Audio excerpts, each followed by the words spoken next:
Da semana.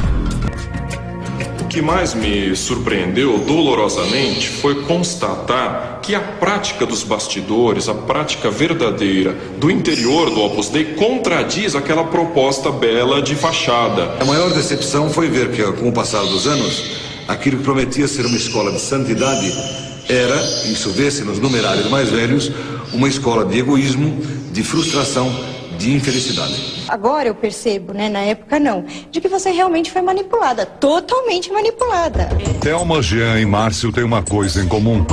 São ex-integrantes da ordem Opus Dei, considerada uma das ramificações mais conservadoras da Igreja Católica. Juntos, viveram histórias que só agora decidiram trazer à tona. No Opus Dei está proibida a leitura de muitíssimos autores. Por exemplo, todos os filósofos, praticamente, desde Descartes até hoje. Por exemplo, grandes nomes da literatura, como James Joyce, José Saramago, Humberto Eco, Jorge Amado, etc., estão proibidíssimos. Censuram os jornais, circulam nas casas. Contato com os familiares é restrito, a sua correspondência é violada, tudo isso para que os diretores tenham controle sobre a vida do membro. Então, o que mais me chocou foi esse massacre da liberdade da pessoa. Você dorme numa tábua, que pode ser uma porta velha, pode ser um tapume de construção. Durante 13 anos você dormiu Todos os dias, com cólica, sem cólica, com gripe, sem gripe. numa tábua. Numa tábua. Mas, afinal de contas, que instituição é essa que deixou marcas tão profundas nessas pessoas? Por que normas tão rígidas? O Opus Dei se apresenta como o caminho do homem comum para a santidade. Será isso mesmo? Ou um movimento de fanatismo?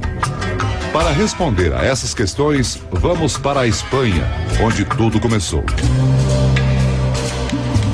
A ordem foi fundada em Madrid em 1928 por José Maria Escrivá. Opus Dei vem do latim e quer dizer obra de Deus. José Maria nasceu em 1902. Foi considerado um religioso muito rígido por pregar obediência cega aos dogmas da Igreja Católica. Morreu em 1975, deixando uma ordem religiosa forte. 27 anos após a sua morte, foi canonizado. São José Maria Escrivá. Aqui funciona uma das sedes do Opus Dei em Barcelona. Como vocês podem ver, não há nenhuma placa, nenhuma indicação. Parece mais um colégio, uma faculdade. Só que lá dentro eles aprendem as doutrinas e seguem normas muito rígidas. Da Europa, a instituição se espalhou pelo mundo e na década de 70 chegou ao Brasil. Aqui obedece uma hierarquia rígida. A sede do Opus Dei está em Roma, de onde saem as orientações para as ordens de todo o mundo. Em cada país existe um chefe nacional conhecido como vigário. O Opus Dei se divide em centros independentes sob a responsabilidade de um diretor. Os integrantes da ordem são distribuídos nas seguintes categorias: supernumerários. Na maioria, pessoas casadas que não moram nas casas mantidas pela instituição. Eles contribuem financeiramente com o Opus Dei. Para cada centavo gasto com os filhos biológicos, o valor igual é repassado para o Opus Dei. Numerários. É formado por homens e mulheres. Todos assumem os compromissos de pobreza, obediência e não praticar sexo. São eles os responsáveis por fazerem propaganda do Opus Dei e convidar novos membros para a ordem.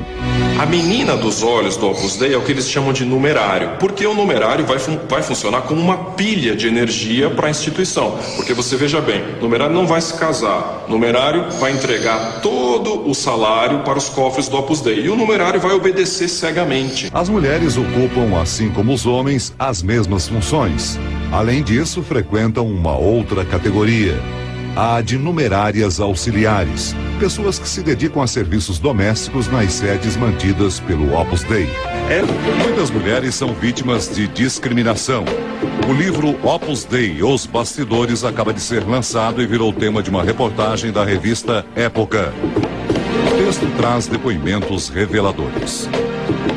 Algumas numerárias auxiliares, que por razões físicas não podiam trabalhar mais, foram expulsas sem nenhuma explicação. sem dinheiro ou casa para onde ir. Jean Lawand, doutor em filosofia e história da educação, é um dos autores do livro. Entrou para o Opus Dei quando ainda era garoto. Frequentou a ordem durante 35 anos. Há 3, decidiu sair e contar para o mundo a experiência de quem se dedica ao radicalismo religioso. O que ele diz causa espanto. Aproveitando a nossa experiência de tantos anos na obra, resolvemos alertar a igreja e a sociedade sobre esses bastidores que são de seita, uma seita embutida na Igreja Católica. O fundador mesmo dizia, né? Pessoas que têm uma capacidade de maior de pensamento não devem pertencer ao Opus Dei. Segundo os autores, a ordem prefere adolescentes de 14, 15 anos, estudantes do ensino médio. O controle é mais fácil. Atualmente, o Opus Dei no Brasil está se voltando cada vez mais para jovens, cada vez mais jovens. Passou o tempo em que o Opus Dei tinha um apelo com resposta na universidade. Então, estão se centrando cada vez mais em clubinhos de crianças e cada vez mais em atividades para jovens adolescentes no fim do ensino elementar, no começo do ensino médio. Neste trecho do livro, eles explicam como era feita a escolha dos jovens. Exige-se como pré-requisitos para que um rapaz se torne membro do numerário que possua um mínimo de capacidade intelectual, o suficiente para que curse uma faculdade, um mínimo de sociabilidade, uma aparência razoavelmente apresentável. As sedes do Opus Dei não são identificadas, mas se espalham rapidamente. Esta é uma residência só para mulheres em São Paulo. Eu queria saber se aqui funciona o Centro Feminino Estela. Quem que é? Os jovens que aceitam participar da ordem descobrem aos poucos as exigências necessárias para alcançar a santidade. É um caminho de dor e humilhação. Thelma entrou no Opus Dei aos 24 anos. Ela aceita contar o que sofreu. Tinha acabado de se formar em Química e estava noiva há 7 anos. Fez votos de castidade, obediência e pobreza. Te jogam muito na cara para a história do jovem rico.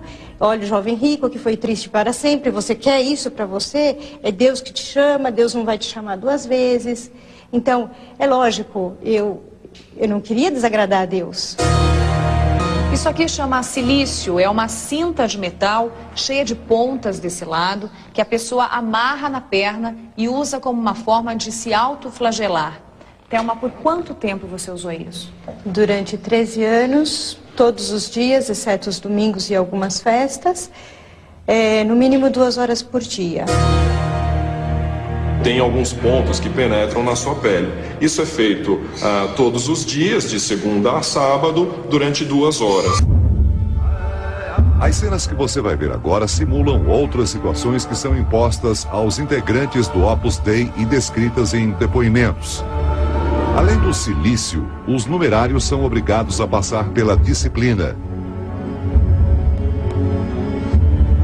Todos os sábados, enquanto recitam uma oração, eles usam uma espécie de chicote para se autoflagelarem.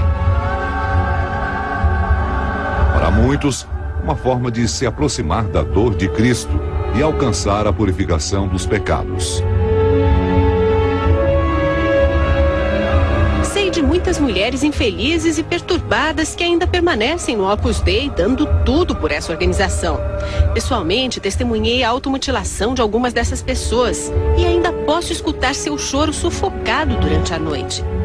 Além do silício, vocês usavam também para se autoflagelar um tipo de um chicote. Isso, a disciplina, que é feita de barbante com cola branca para ficar duro, então machuca também, machuca bastante, e a pessoa se bate nas nádegas enquanto reza uma oração, uma prece, né? Isso uma vez por semana? Isso uma vez por semana. Atualmente, a Igreja Católica não incentiva os fiéis a praticarem a autoflagelação, mas também não proíbe. Essa autoflagelação é entendida como uma penitência, mas no fundo mostra o quanto a instituição é capaz de controlar os pensamentos e o comportamento do indivíduo.